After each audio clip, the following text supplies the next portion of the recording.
പ്രിയപ്പെട്ട സുഹൃത്തുക്കളെ, പുതിയൊരു വീഡിയോയിലേക്ക് സ്വാഗതം. ഇന്ന് നമ്മൾ ഈ വീഡിയോയിൽ പരിശോധിക്കാൻ പോകുന്നത് വളരെ പ്രധാനപ്പെട്ട ഒരു അറിവാണ് കേട്ടോ. കാരണം നമ്മൾ നിത്യം ഉപയോഗിക്കുന്ന പല ആപ്ലിക്കേഷനിലും നമുക്ക് ഷോർട്ട് കട്ട് ഹോം പേജിൽ കൊടുക്കാം എന്നുള്ളതിനെ കുറിച്ചാണ് വിശദമായിട്ട് ഈ വീഡിയോയിൽ പ്രതിപാദിക്കുന്നത്. വീഡിയോ മുഴുവനായി കാണുക. എപ്പോഴും പറയും പോലെ യൂട്യൂബിലാണ് ഈ വീഡിയോ കാണുന്നുണ്ടെങ്കിൽ ഈ ചാനൽ ഒന്ന് സബ്സ്ക്രൈബ് ചെയ്ത് കൊടുക്കുക. ഇനി നിങ്ങൾ ഫേസ്ബുക്കിലാണ് വീഡിയോ കാണുന്നുണ്ടെങ്കിൽ ഈ പേജ് ഒന്ന് ഫോളോ ചെയ്യുക. നിങ്ങളുടെ കൂട്ടുകാർക്ക് നിങ്ങൾ ഈ വീഡിയോ ഷെയർ ചെയ്ത് കൊടുക്കുക. എന്തായാലും എങ്ങനെയാണെന്ന് നോക്കാം. നമുക്ക് വീഡിയോയിലേക്ക് പോകാം.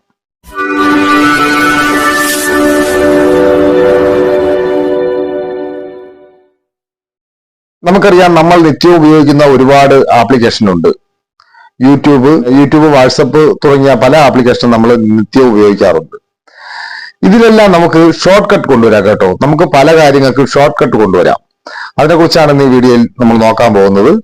അതെങ്ങനെയാണെന്ന് നോക്കിക്കഴിഞ്ഞാൽ, ഞാനിപ്പോൾ കുറച്ച് ആപ്ലിക്കേഷൻ നമ്മുടെ ഫോണിന്റെ ഒരു ഭാഗത്ത് കൊണ്ടുവന്ന് വെച്ചിരിക്കുകയാണ്. ഈ ആപ്ലിക്കേഷനിൽ ഞാൻ യൂട്യൂബ് ഇതുപോലെ ലോങ് പ്രസ് ചെയ്ത് പിടിക്കുകയാണ്.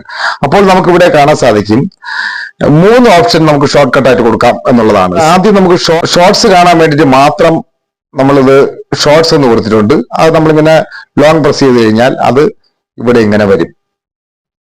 വീണ്ടും യൂട്യൂബ് നമ്മൾ ലോങ് പ്രസ് ചെയ്തതിനു ശേഷം സെർച്ചിന്റെ ഓപ്ഷൻ നമുക്ക് ഇതുപോലെ കൊണ്ടുവയ്ക്കാം. അതുപോലെ എല്ലാ ചാനൽ സബ്സ്ക്രൈബ് ചെയ്തിട്ടുണ്ടോ ഇതുപോലെ ആ ഓപ്ഷൻ ഇതുപോലെ കൊണ്ടുവന്ന് വെക്കാവുന്നതാണ്. ഞാനിപ്പോ ഷോർട്സിന്റെ ഇവിടെ കൊണ്ടുവന്ന് വെച്ചു. അത് നമുക്ക് മറ്റുള്ളതൊക്കെ നമുക്ക് ആവശ്യമില്ല, യൂട്യൂബിൽ കയറി വരുന്നാലും നമുക്ക് ചെയ്യാവുന്നതേ ഉള്ളൂ. അതുപോലെ നമ്മൾ വാട്സപ്പ് എടുത്തു കഴിഞ്ഞാൽ നമുക്കിവിടെ ഇത്രയും കാര്യങ്ങൾ നമുക്കിവിടെ ഷോർട്ട് കട്ടായിട്ട് കൊണ്ടുവയ്ക്കാം കേട്ടോ. ക്യാമറ, അത് പോയിട്ട് ചില ഗ്രൂപ്പുകൾ, അത് പോയിട്ട് നമ്മുടെ ഏതെങ്കിലും ഒരു എപ്പോഴും ചാറ്റ് ചെയ്യുന്ന ഒരു ചാറ്റ് ഇതുപോലെ കൊണ്ടുവന്ന് ഇതുപോലെ ലോങ് പ്രസ് ചെയ്ത് കഴിഞ്ഞാൽ നമുക്ക് ഇതുപോലെ കൊണ്ടുവയ്ക്കാം.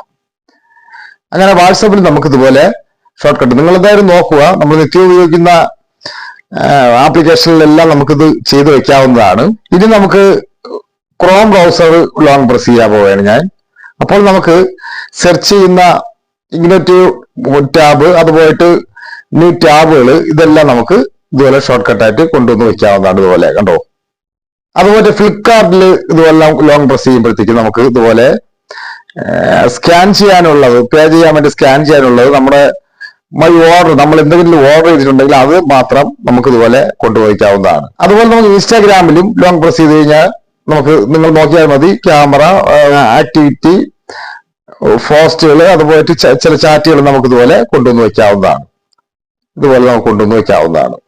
അങ്ങനെ നമ്മൾ നിത്യം ഉപയോഗിക്കുന്ന എല്ലാ ആപ്ലിക്കേഷനിലും ഇതുപോലെ ഷോർട്ട് കട്ടുകൾ നമ്മൾ ലോങ് പ്രസ് ചെയ്ത് നോക്കിയാൽ മതി. ഷോർട്ട് കട്ട് ഉണ്ടെന്നുണ്ടെങ്കിൽ നമുക്ക് ഉടനെ തന്നെ അറിയാൻ സാധിക്കും. നിങ്ങൾക്ക് തന്നെ നോക്കാവുന്നതാണ്.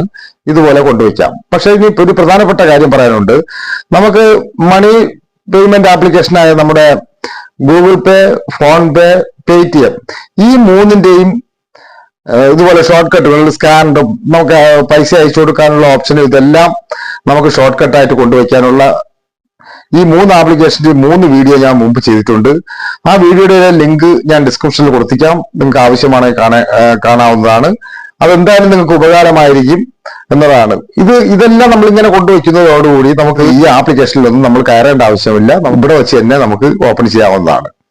എന്തായാലും ഇത് നിങ്ങൾക്ക് ആവശ്യമുണ്ടെന്നുണ്ടെങ്കിൽ നിങ്ങൾ ഇതുപോലെ ചെയ്തു വയ്ക്കുക. മറ്റൊരു വീഡിയോയുമായി എത്തുന്നവരെ good bye. M K choice.